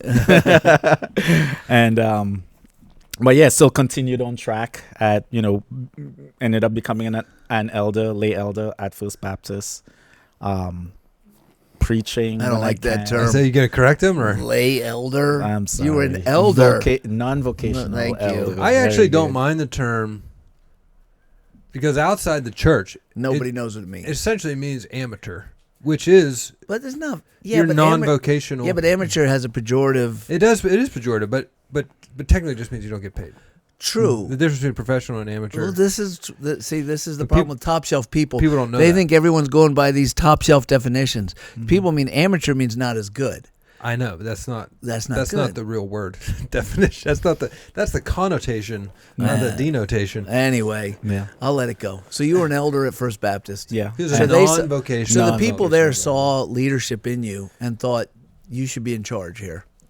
I don't know why, but but they did. Warm body, Yeah. So I worked with the youth group for a while. Then started preaching. That went really well. By the my way, you first preached sermon. one sermon at Harvest so far. Yeah. Everyone who says, "Man, he did a really good job." I think that some people want you to replace me right now. I just want you to know, if I hear too much of that, just watch your drink. I might poison you. So. I won't. I know. Anyway, Yeah, and then, selfishly speaking, like I transferred over to Southern Baptist Theological Seminary in Louisville, Kentucky. I was taking classes. Most of my teaching or learning was at the Extension Center campus in New York City. So I would that's work cool. all day, Monday through Friday, take the train over into New York City, take class Friday, intensive classes Friday and Saturday. And that's what I did for most of my education at Southern. Doing that while working full-time, paying to go to seminary, and also working at church. So it was really good. It took a long time to graduate. It took me 10 years to graduate seminary. But you did. Yeah. With a master's in what? In an MDiv. MDiv. Yeah. Wow. That's a big one, folks. That's a 3-year degree. That's a 3-year professional That took degree. me 10 years to do. It's great. Hey, working, that's great. It's not easy. They No, ask no, a it's lot of a you. lot. And these of seminary work. schools, we've talked in recent podcasts about the level of expectations of They don't seminaries. care. I was shocked because I was talking about going to seminary, right? And MDiv, you look at the number of credits. Yeah, it's like taking It's- a bachelor's all over again. It's a bachelor's of engineering They do Yeah. not care. credit count. But here's the good news for any of you younger people who haven't been to college yet. If you want to get an MDiv, Southern, sounds like a commercial, has a 5-year deal now. In 5 years, you get your undergrad and MDiv. Yeah. That saves great. 2 years. Just for some context, most people know. If you don't know, it's 3 credits per class. One class is 3 credits, right? Yes. So like 120 credits divided by 3, that's 40 classes. Okay. My bachelor's degree in mechanical engineering at Penn State, I think it's 135 credits or something like that. 132, 135. MDiv at the school I was at was like 100 plus mine was credits. 120 something. 120 credits.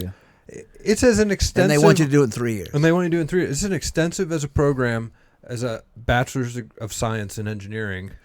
Whereas like my master's in engineering, for the sense of it, I think it was 36 credits.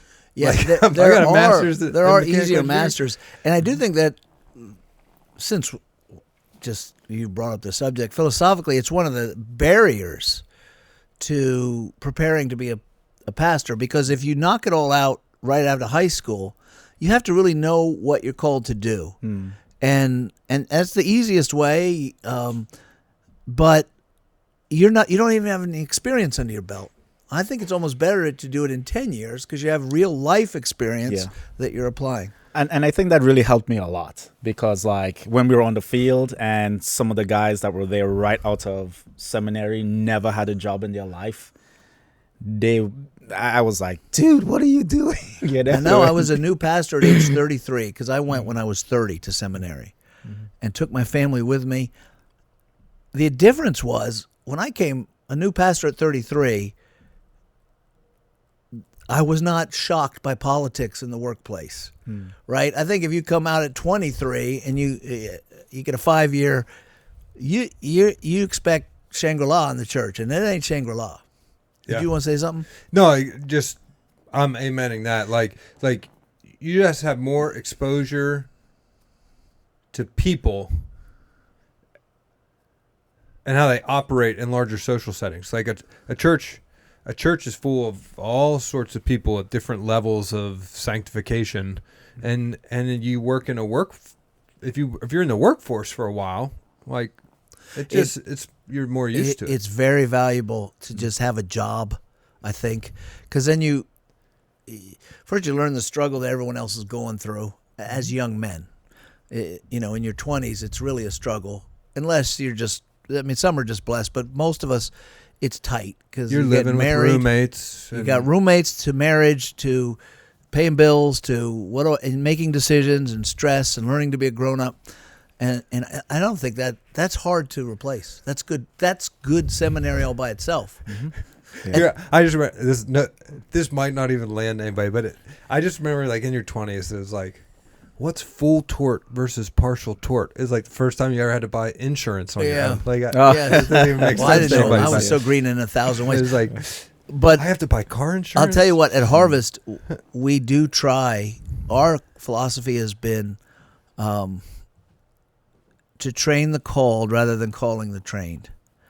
For that very reason. Harold Burchett. I don't know who said it first. Wait, no, you said, well, we covered it when we covered that a couple of episodes ago. Was Good attitudes. right motives and wrong methods Are better than than right methods and wrong motives. Yeah, so if someone's called, anything you can learn in a seminary, unlike an engineering or a science, you can learn it without going to seminary.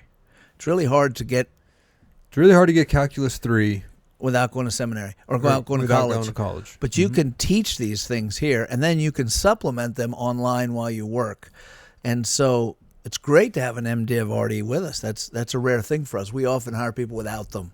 Matter of fact, him, Chris Clinch, Vince, Fred Neal when he was here, Other Fred Neal, I think, got his Does Matt- master's while he was here. Does Matt have a degree? I don't know if Matt has some. He went to Geneva College. I don't know what it is. It's music, I think. Nate doesn't. Nate's got an engineering degree. And yet, so, and the church should feel like it's our responsibility to equip our workers. And I'm not against seminary. If you can go to a good one and boil down and that's a good place to go get the data. But the church shouldn't say we need them. Yeah, it's a necessary qualification. It's Yeah, a good qualification. Oh, it's good if you can get it. If you can get it. But like right now, right, I'm 36. I would love an MDiv.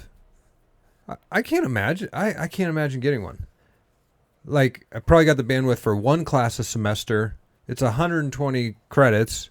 So that, who knows, that's like 15 years of school.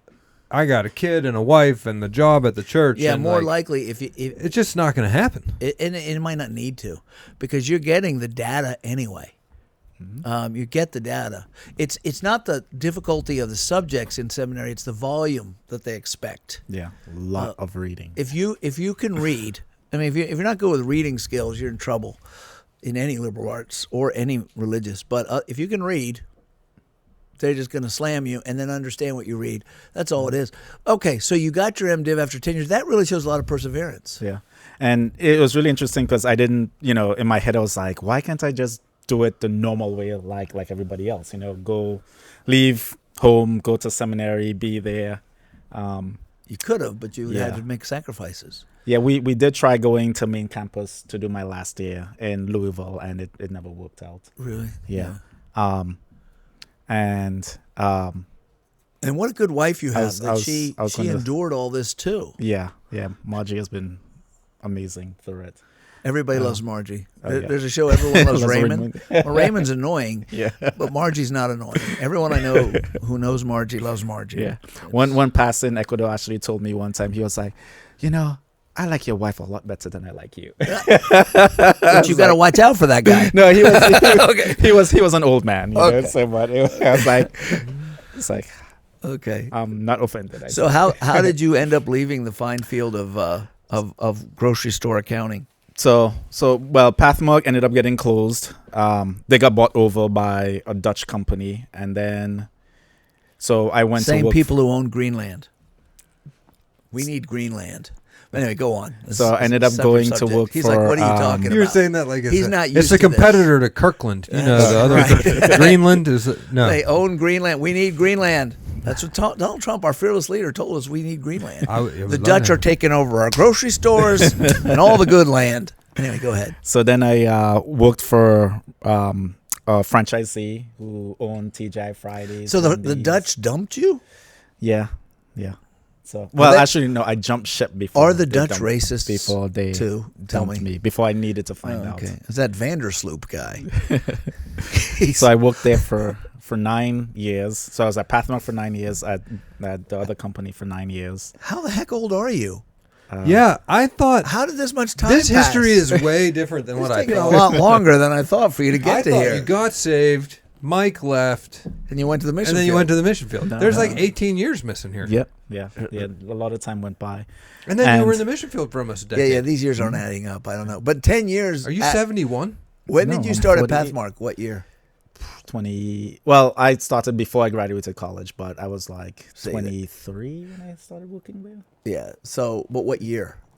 That would have been 99 or 98 was when I started working. So that gets you to 2008. Right. And then I was working at Bryard, which is a restaurant group, and I worked there until 2016. Okay. I left for the mission field. So why'd you leave for the mission field? Or where'd you go and what'd you do? It was so crazy. My last year of seminary, I found out that Southern, they were having classes that was tied to going to the mission field to do short-term missions. So I was like, oh wow, that's cool, because I needed on-campus credits, because they would give you on-campus credit if you went on a mission trip. And I was, being at Southern back then, you had to have on-campus credits and credits at the so you could get on campus and also get the fun of going to the mission trip, and it's right. It was probably cheaper. You didn't have to get a dorm or nothing. No. So I called Margie up and I was like, hey, look, they're doing a mission trip to Ecuador, mission trip to Costa Rica. It'll be fun. Let's go. And she was like, I don't know. I was like, come on, man, let's go. So I convinced her to go. But my whole purpose of going really was to get the 3 credits. Yeah. And man, there it was just like, oh my goodness. It really, I think it hit Margie first. Well, no, not that I think. It did hit her first. Within 2 or 3 days, Margie was like, I think this is what God is calling us to do. Why? I don't know. It was, for her, she would say it was just like a feeling that she had. And I was like, no, I would rather be a pastor. Whoa. Yeah. but I think what really like crushed me, well, there were 2 things, because we went to Costa Rica and we went to the Basilica and seeing people going down the aisle on their knees and hearing their their skin knees like rubbing against the ground, like squeak, squeak. And they were doing that for what reason? Petitions to God. It was their way of showing that they're humble. Or Will, do you have any insight on that kind of thing? Yeah, it's part of the indulgences thing. Explain that. Catholic Church, you gotta earn some of your righteousness back. You have to outweigh your bad deeds on the scale of justice in heaven, and so you have to do penitent things, praying rosaries, doing nice things for people that are dictated by your priest, and then also there's been historical acts of humility, not like it kind of is humiliating yourself. It's humbling yourself. Yeah. Mm-hmm. Yeah, I remember back in the Middle Ages, there was stairs. People had to crawl up and down. And so this sounds like something like that, where this is you're walking on your knees down the aisle towards probably the crucifix or altar. Yeah. Yep. Yeah.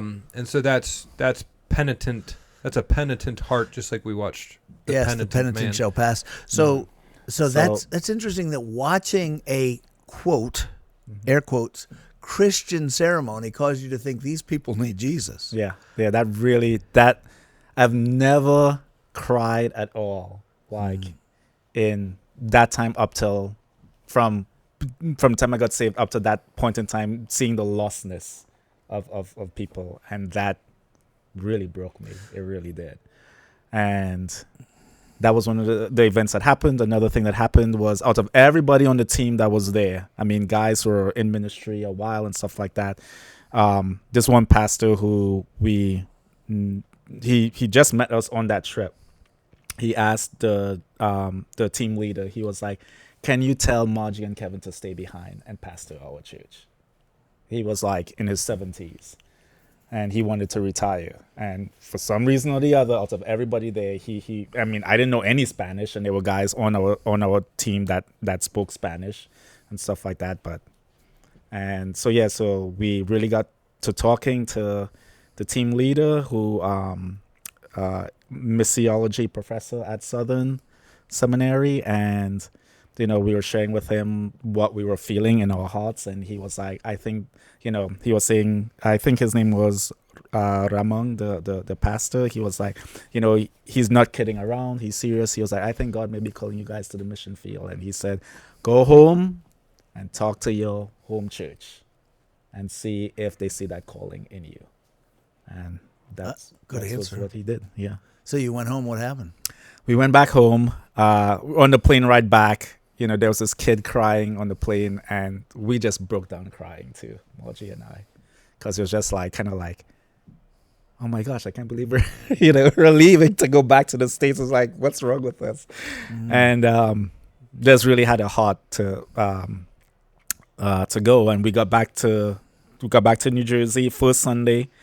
There was a missionary couple that were long IMB missionaries.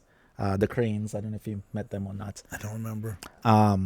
And Elaine asked Margie, she was like, so how did your mission trip go? And she was like, you wouldn't believe what happened.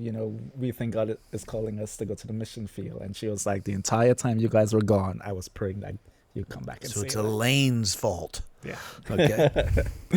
So that's what happened. The fast forwarding a lot, the door closed in Costa Rica because that's where we were gonna go be missionaries, and our mission agency told us either Panama or Ecuador, because we were going to do theological training for pastors and church leaders, talking about education wise, and we ended up in Ecuador, and that's where we were. So with a group called Reaching and Teaching. Yeah. Which I don't. Does it even exist now that you're there? Yeah. They've transitioned a lot.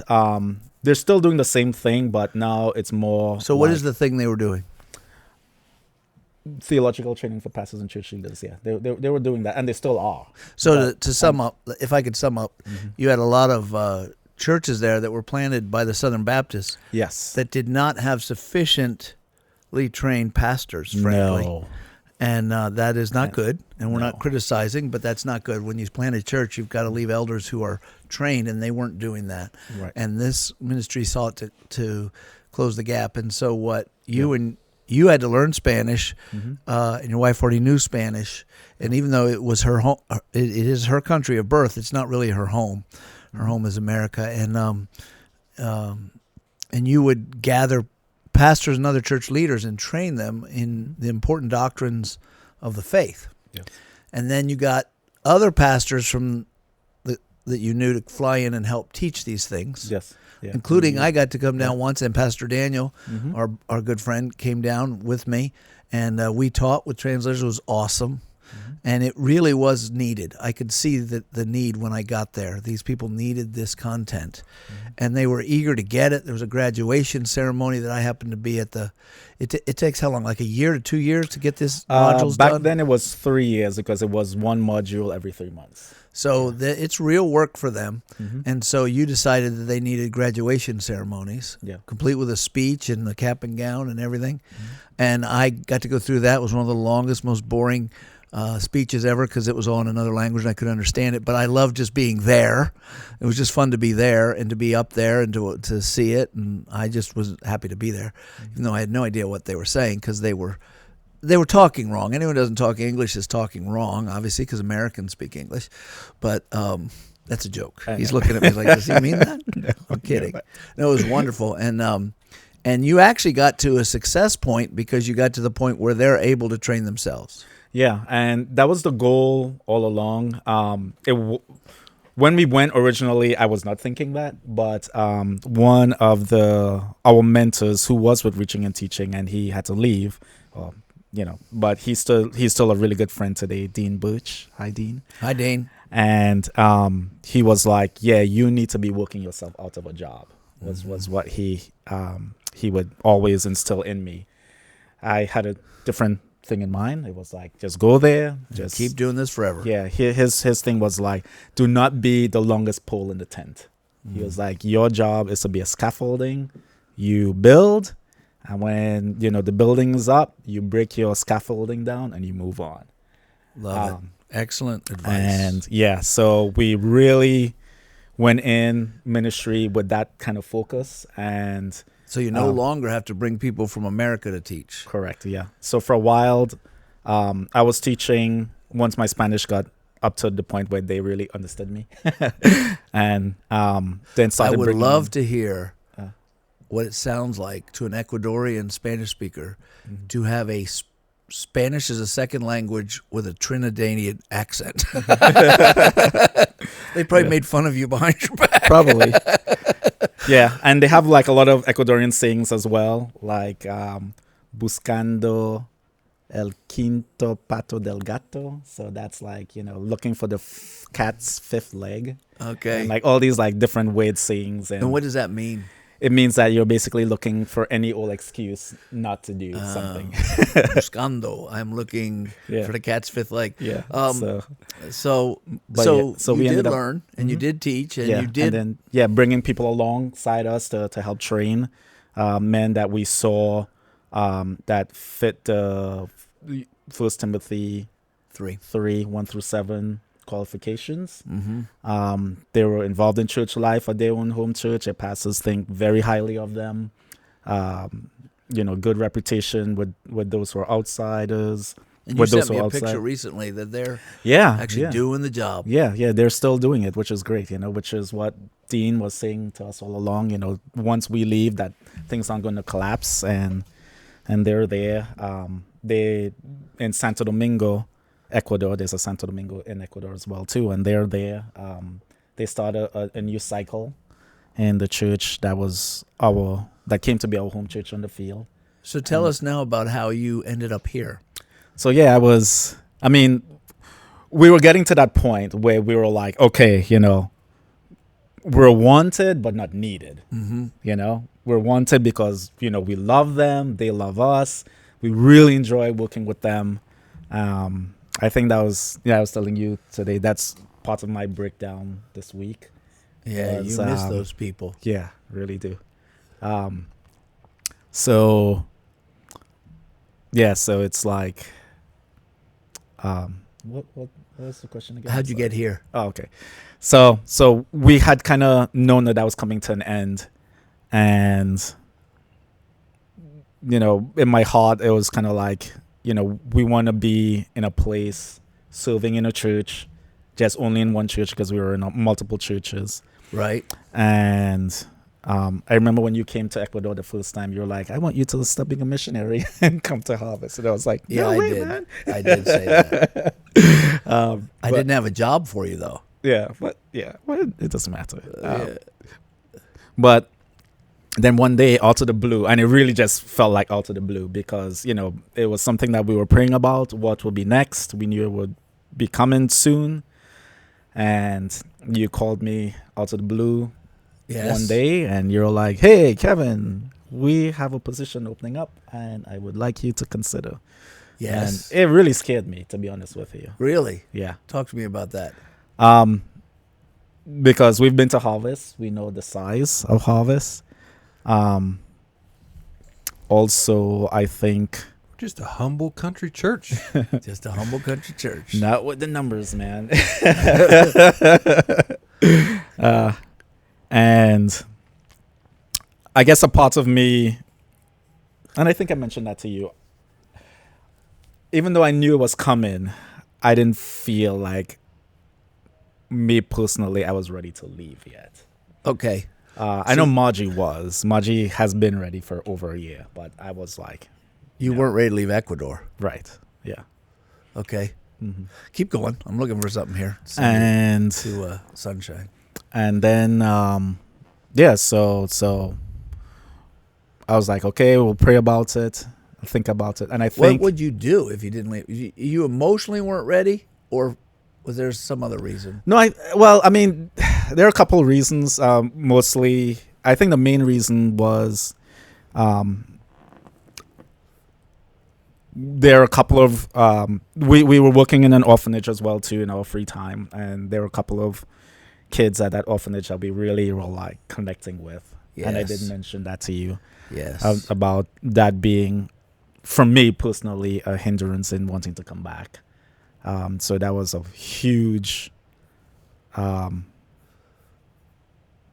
step of faith of just being like, Lord, they were already been taken care of, but not having... There's a difference between being in an institution and being in a home. Mm-hmm. And we were really trying to lead up to that so that we could get those two girls in particular, Sarah and Teresa, to live with us. And, we don't know if it would have happened, but... So if I can get to a tender area, you and Margie have wanted to have children, and like many others, God hasn't given you any. And you've looked into adoption, and it's hard in Ecuador, even though there's need. They very... skittish about Americans taking their children, and here's two that you have access to and are loving, like, because you guys full of parental love, and they're what, teenagers? Teresa is 5 and Sarah is 17. I don't know why I thought they were. Yeah, one of them's a teenager. So there's a possibility that Sarah could come up and visit, huh? Yeah, we're actually working with her right now so that because she's in her last day of high school. She just started, so she's really, really good student. Might be a future accountant. She might be an accountant one day. Someone else so- could be bored. So we did talk to her. So is that about- picture up on the screen now, Sunshine? Yeah. So this is a picture. I just want to stop you. That is, explain what what the people are looking at there. Yeah. So that's so Santo Domingo, the church in Santo Domingo, they just started over the modules with new fresh students, and Daniel, who's the guy up front, he's a missionary now in Ecuador. So he's Ecuadorian in Ecuador. Missionary to himself. Yeah. Yeah. So he's a church. Let's say he's a church. He's a local church Yes. facilitator. And he went through the Not really a modules. missionary. He went through the modules with us, graduated from the institute. Then he started teaming with me, teaching. Did I meet him? No, you didn't. Okay. No. And then and now he's teaching the So are institute there by pastors in himself. that room, right there? Any of those men? No, none of those But men they could are become pastors. pastors. Yeah. So The guy in the blue next to him with the white collar, he is a pastor from Venezuela. And So- he would like to do the modules in Venezuela. So that wow, that's Yeah. great. So this is Yeah. the way it should work. Mm-hmm. They are bringing seminary level theology and Bible college level classes to people, and because of you being there, they now have the tools. They know what it looks like, and they're doing it themselves. Teach a man to fish. That's right. Yeah. And then he'll feed himself. Well done. Well done. So let's get back to you being here. So now you're a pastor here. Mm-hmm. And what is it about this job that got your attention, that you thought it was worth doing with your life? Yeah, it's really interesting because our time in Ecuador, Margie loves harvest. I'm glad. now the interesting thing is, obviously, But I don't. That's all I heard. well, the interesting is, I was her pastor in New Jersey, Yeah, but for a very short time. but for a very short time. But then because missionaries have a way of raising support, and you guys are not SBC missionaries. This is the thing I like about non-SBC is they have to have relationships with churches to get money. So they came to Harvest. They said, let's talk to the old Pastor Mike and see if they'll throw us some money. And actually, when they got here and found out that I don't make that decision, it's made collectively by the elders. And I said, don't do it. But the elders saw something in Kevin. That was a joke. He's looking at me serious. what? Did you really? I didn't say don't do it. No, I said this sounds wonderful, and we began to get to know them, and I began to get to know both of you guys as workers, not as people who went to my church. I mean, when I knew you, you hadn't been to seminary or any of that stuff. You hadn't been an elder. You had started working with the youth group when I left, and you had a good impact on my son. But besides that, I didn't ever see you in action. And we got to know you. We sent mission trips down to you, the relationship happened that way. And plus, we were online, so you guys could share in our Sunday services at times too, right? Yeah, and for the times that there were times that when for some reason or the other we didn't go to church on Sunday, Margie would be like, "Yeah, let's log in." Like I didn't have to oh, let's find. She would be like, "No, we're going to log in and watch the service at Harvest." And what I did do a lot too was I really listened to the podcast that was when I was going to teach and stuff like that. I would have the podcast on. Oh, cool. So you guys kept me company in a And lot of now places. you're on it. Yeah, Yeah, you are. so freaky. Oh my gosh. Yeah, so it was so cool. But I think the thing that really put the nail in the coffin, so to speak, was the podcast where you were sharing, where you were sharing big vision, what I would like to see Harvest to be. Mission 1-8. Yeah. When that podcast was it's worth coming back.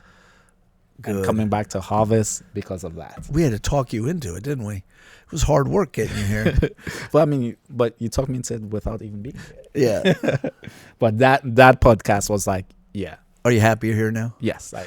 I'm happy to. Now, by the way, after the break, I told Sunshine, 15 more minutes. We got through the first 20 years of his life so quickly, but I guess you became interesting once you got saved, so it's taken another hour. But I want to hog the end and then let you finish if you want anything else, and say the reason when I was on the field, what I saw that I liked was an attention to detail, a conscientiousness. And I like conscientiousness. I don't need a bunch of conscientious people around me, but a few of them sure make life better, who are looking at those details and think of planning ahead. But then seeing also how when I went down as a teacher, how you, without any negativeness, coercing or pushing, got more out of me than anyone's ever gotten out of me on a mission trip. I mean, it's like, we are going to do this all day, and you're going to do 3 sessions. How long are the sessions? Oh, 2 hours. And I'd be like so tired at the end of the day. And I saw that that's something about you and your wife as a team. You were organizing peoples and getting us to work. And you worked too. You wanted to teach, and you translated, and you were a hard laborer, but you got other people to work. And they didn't mind doing it. And there was a good sense of community that you were building. I thought, this is the kind of guy we could use one day. Now, I didn't know we'd ever need you, but I put you in my head. And so then when there was an opening, I called you and said, there's going to be an opening. I'd like you to think about applying. And you didn't jump on it right away, truly. And but I'm glad you did. And I think it's a gift from God. And it was the same with you. With Will, I knew that when Fred finally left, and Fred was tremendous co-worker and friend to me, very good for the church. And I thought, who's going to take that spot? And as soon as he said he left, I knew right away. And I didn't know if you'd say yes. But you both did, and I think I am so grateful for both of you men being here. It's just, I'd look at it as the grace of God. I think about you guys a lot, and I think, wow, I can't believe God just provided what we need at the time we needed it. And I shouldn't be shocked. He's God. But I appreciate both of you very much. We always are shocked. Yep. Yeah, we always are shocked. I don't know why. Are. So you worry about losing good people. How do I replace people? I once had a boss in my old secular job who said, everyone has a first day. And I remember thinking that. And I thought, man, he has more faith than I do. And I'm a Christian. And in other words, there's another great person there. But finding them is not as easy as you think. And so I'm thankful for both you guys. I think you're here at the right time, the right place. And I think every pastor has to answer that question. Why me? Why here? Why now? That's not one question. It's 3 questions. Why me? Why here? Why now? Like you said, they don't need me. They might want me. I might want to be here, but they can do without me. And if you get to that point, it might be time to move on. And so I'm glad to have you guys. And I thank you for introducing yourself to the church. Do you have any final words, either of you guys? We're going to wrap this up right here. Well, Juan, I hear that Katanning better get ready because it sounds like he's skilled at making people do stuff. But they don't know it's coming. But they don't know it's coming. No, they won't even know it's happening as it's happening. He's friendly. Next thing you know, you're doing things. Yeah. Man, I've been working awful hard recently. And then I would just echo what I already heard Kevin say a little bit, just because I know, based on the audience we have, the amount of people that also feel this way. But you shouldn't be so shocked because of just how much you've poured into everybody's lives here. So it's really... It's an honor. It is an honor. I never even think that far down the road. You know, I called you to invite you to a men's retreat, probably thinking he'd probably like this. What happened there is we'd get sponsorships. Guys who couldn't go, who said, well, I'm going to sponsor someone. I probably had one and thought, and it was probably God who made you come into my brain. Why don't you get that young man? We need a young man. So, well, hey, there's a good infomercial. We still do that to this day. So men's if you've retreats? never been to a men's retreat, We never let price stop us. yeah, we always plan in scholarships. Yes. Yeah. Yeah, although we will ask you to pay whatever you can afford, but if that ain't much. First Baptist, I just laid straight cash on him. I just let him go for free, but I've toughened up since then. Whatever you can afford is what we do. So, Yeah. Any last words, Kev Meister? you won't die after you say them, so not that kind of, well, you might die. Be really Well- the best podcast ending ever if you talked and then died. Let's see if it happens. Oh, I Drum roll, actually please. experienced that well, not me personally. Now he's making crap up. In Ecuador, somebody like it was a business meeting and a longtime deacon, and he was like, we need to continue doing missions and stuff like that. And right there in the meeting, the guy croaked over and died. It was That's like pretty wild. I shouldn't laugh. But I don't know the guy, so it's funny right here. That would freak me out. oh my goodness, it was insane, and Be we were like, just God just killed that dude. Like, Don't like- do whatever he said do. no. He was saying about the importance of the church being on mission, and that was like the last words that guy literally said. The last words that came out of his mouth, and he died. I presume heart attack. Yeah, Boy, if you knew it was coming, you could really set that up. but it's like, You could have put your Whoa, dream in there. dude. And God said, "You do it." And if he's in this, he's taking me home right now. And then you just die. well, that was wild. That was amazing. Amazing and crazy all at the same time.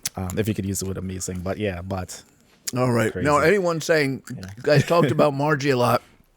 Why didn't you bring her on? She has another job. She's a social worker. yeah. I don't know why they call it that. I think being social should be not a job, but it's her job to say hello to people and give them flowers. Yeah. So she's busy. All right, we're done. Thank you Okay. guys. Bye-bye.